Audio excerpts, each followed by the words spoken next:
King Charles and Queen Camilla's former office has been dragged into a lawsuit being heard at the High Court this week. Prince Harry is suing news group newspapers, NGN, publisher of The Sun and the now-defunct News of the World, over alleged unlawful information gathering at its titles.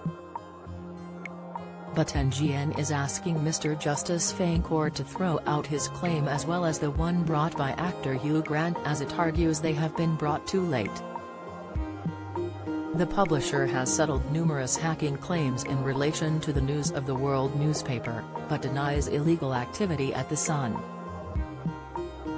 In a witness statement made public on Tuesday, the Duke of Sussex described how he wanted to push for resolution over his phone hacking allegations and get an apology from the owner of NGN, Mr. Murdoch, in 2017. The royal wanted to close this chapter before his wedding to Meghan, Duchess of Sussex, which took place on May 19, 2018. Referring to Prince William, Harry said, "I remember speaking to my brother and saying something along the lines of enough of this. I want to get permission to push for a resolution to our phone hacking claims and a formal apology from Murdoch before any of his people are allowed anywhere near the wedding," or words to that effect. Clarence House, who at the time was the office of the now King Charles and Queen Camilla, has been accused by Harry of seemingly blocking our every move. This, he claimed, was part of a strategy the Duke had also alleged existed in his memoir Spare and in an interview with CBS in January, which aimed at keeping the media on side to smooth the way for my stepmother, and father, to be accepted by the British public as Queen Consort and King respectively. In his written statement, the Duke said he was angry about what he called an appalling treatment faced by Meghan from Mr. Murdoch-owned newspapers and was frustrated about a lack of progress on phone hacking. He also said, "I thought, naively perhaps, that this might prove the perfect opportunity to air our grievances and force a resolution to our phone hacking claims." Harry recalled his elder brother being very understanding and supportive and agreed that we needed to do it. The Duke added the now Prince of Wales suggested that I seek permission from Granny, the late Queen. Harry, who now lives in California with his wife and children, said to have received the sovereign's go-ahead both directly and through her then Director of Communications, Sally Osman. Harry said, "I spoke to her shortly afterwards and said something along the lines of, 'Are you happy for me to push this forward? Do I have your permission?' And she said, 'Yes.'" Ms. Osman, Harry continued, was then given the green light to approach senior executives at NGN on behalf of the institution, Her late Majesty Queen Elizabeth II, William and me, to broker resolution and an apology from Mr. Murdoch.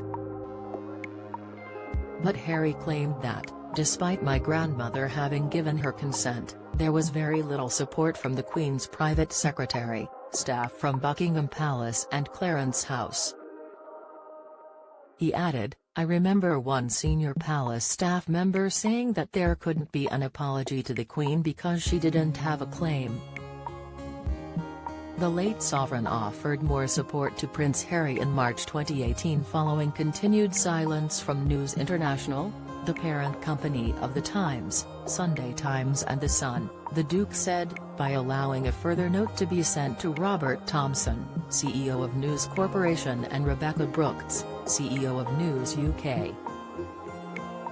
In an email from Ms. Osman describing the note, she said, "Her Majesty has approved the wording, which essentially says there is increasing frustration at their lack of response and engagement and, while we've tried to settle without involving lawyers, we will need to reconsider our stance unless we receive a viable proposal." The Duke of Sussex claimed he was told by Gerard Tyrrell shortly before his and the Duchess of Sussex wedding that nothing could be done. Mr. Tyrrell was later described by the royal as the institution's lawyer taking direction from Clarence House. He said, "Shortly before the wedding, We were informed by Gerard Tyrrell that nothing could be done as NGN were not in a position to apologise to Her Majesty the Queen and the rest of the royal family at that stage on account of the fact that, if they did so, they would have to admit that not only was the news of the world involved in phone hacking but also the Sun, and that was something that they couldn't afford to do until the end of the litigation because it would seriously undermine their settlement strategy across all the other claims. The fifth in line to the throne said he understood this conversation took place between the now King's Communications Secretary and Ms. Brooks. The Duke continued, "With hindsight, I now understand why staff at Clarence House were being so unhelpful and were seemingly blocking our every move, as they had a specific long-term strategy to keep the media, including NGN, on side in order to smooth the way for my stepmother, and father, to be accepted by the British public as Queen Consort, and King respectively, when the time came, and anything that might upset the apple cart in this regard, including the suggestion of resolution of our phone hacking claims, was to be avoided at all costs." In his statement, Prince Harry claimed to have been summoned to Buckingham Palace and told to drop the legal actions because they have an effect on all the family when he started his claims against NGN in October 2019. This was described by the Duke as a direct request, or rather demand from Charles, his private secretary and the Queen's private secretary. We'll be bringing you the very latest updates, pictures and video on this breaking news story. Stay up to date with all the big headlines, pictures, analysis, opinion and video on the stories that matter to you.